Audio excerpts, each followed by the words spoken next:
What's up, Simplified fam? Coming to you today with another video.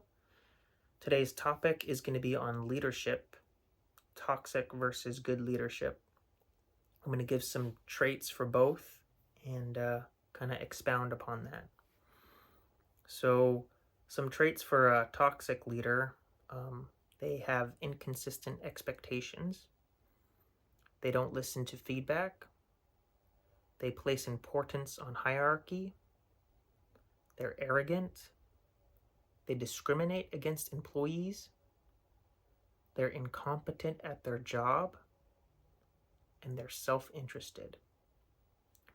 Some traits of a good leader: they have integrity, they know how to delegate, they communicate very well, they have empathy, they have courage, they have influence, good influence, respect, and they're grateful. So a toxic leader can look like somebody that, say for instance, a worker shows up late and the leader or supervisor can tell the employee, hey, if you're late again, you're fired. That's it. Doesn't even bother to find out why the employee was late, just gives the you're fired. The supervisor might be well within his or her right to do that, but is that the right way to go about it? That's the question. A good leader would find out why the employee was late. Now, if the employee is like car trouble, couldn't find a babysitter, something like that, extenuating circumstances, a toxic leader wouldn't really care to know about your situation. They're more concerned with them, how they can get a leg up and be promoted and get that next pay bump. A good leader would actually be concerned and involved and take the time to engage with their employees, find out what's going on in their personal life, and actually care. Simon Sinek, he's a motivational speaker, and he does a lot of talking on leadership. And he said it best when he said, My friend George, who's a 3-star general in the Marine Corps, he says his test for leadership, and I love this, he goes, his test for a good leader is if you ask somebody how their day is going, you actually care about the answer. Right? The number of times we're walking to a meeting, we're rushing, we go, how are you? Not good, I got to get to you later, I'm late for a meeting. Right. If you ask the question, you were standing there and you were listening to the answer. It's those little innocuous things that you do over and over and over and over that people will say, I love my job. Not I like my job. I like my job means, yeah, the challenge is great, they pay me well, I like the people. I love my job means I don't want to work anywhere else. I don't care how much somebody else is willing to pay me. I'm devoted to the people here, and I care desperately about the people here as if they were my family. like, a leader will take the time, a good leader will take the time to be invested and show that they care. A leader will not be afraid to get their hands dirty, to come right alongside you and help work, instead of being like a boss that just sits in the office and barks orders. And sadly, there's a lot of toxic leaders out there. It's pretty prevalent in the military. I've experienced a fair share of it myself. But I've also experienced a fair share of really good leaders too. So there is also a handful, like probably even more than a handful, of good leaders out there. So we, as human beings, have to strive to be more of a good leader, to flush out the toxic ones and get rid of the toxic ones. So we have to care for the employees. We have to do the right thing even when nobody's looking. and express what the goal is and what the requirements are, like, very well, and lay it out. And then even if they're not met, they drop the ball. Like, how you respond to an employee that missed the mark, that says a lot also. um Example I have is, for instance, like car dealerships and salespeople, how they work off of commission. I If I was running a car dealership and I was like a manager or a supervisor, I would make it to where each employee was rotated with a employee of the month. As long as they were doing what they're supposed to do, they would get employee of the month. They would get recognized. Each person would get recognized. Because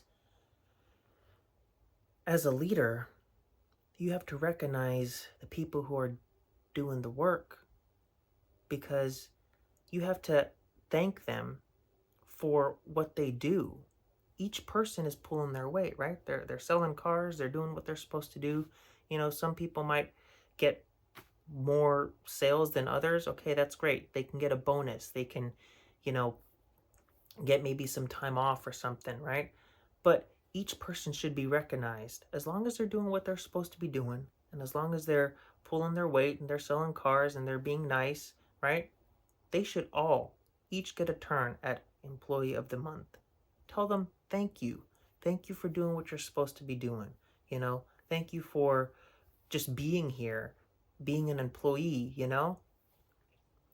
that's one good way to like recognize uh, your employees, and be grateful for the staff that you have.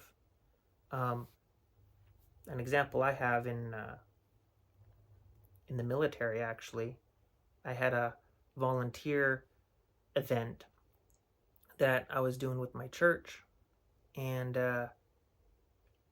one of the airmen needed a volunteer bullet for his enlisted performance report, what we call EPRs. And he asked me if I knew of any volunteer events. So I told him about one that my church was doing, and he decided he was going to tag along. So he tagged along, did the volunteer. That was great. Cool. I thought nothing of it. Following day, the church asked if we could come back the next day to help ship out the boxes for the care packages that we had made. And so the other airman that had asked me about this volunteer bullet, guess what he did? He brought his supervisor with him to help load these boxes up. Time goes by. I write that bullet down on my EPR, and this other airman got awarded, recognized for it, because they listed it as he was the one that put that event together, and he led the event, when really he didn't even know about the event. He had to ask me about it. So he was like just an employee, like a colleague. I thought he was a colleague anyway, coworker more like. But his supervisor was the one that put him in for it, that volunteered that day. So I felt like I had gotten shafted, really, out of that award. I'm like, if you were going to put somebody in for the award, I should have gotten awarded for it, because I was really the one that led the event as far as people from work was concerned. I'm the one that told you about it. I'm the one that told your supervisor about it. And you guys are the ones that like tagged along. But I didn't get awarded or recognized from work. And that came with, perks like time off. It was a whole thing. But anyways, yeah, that's just my thoughts on leadership. Toxic leadership, it'll drive wedges between people, between you and your employees. People will quit. They won't last long. You'll have a constant rotation of having to hire new people because people are just not satisfied. It's a lot harder when you're in the military because you're under contract, so you can't just up and quit. Um, you can complain about your supervisor, but at the end of the day, that only does so much.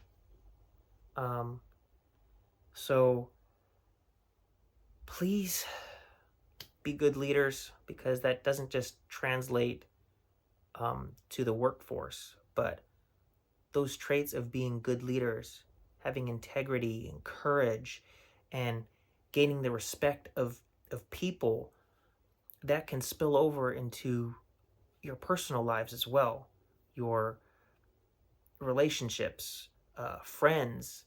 And when you are a good friend and a good spouse, a good brother, a good sister, a good parent, um, when you have those traits,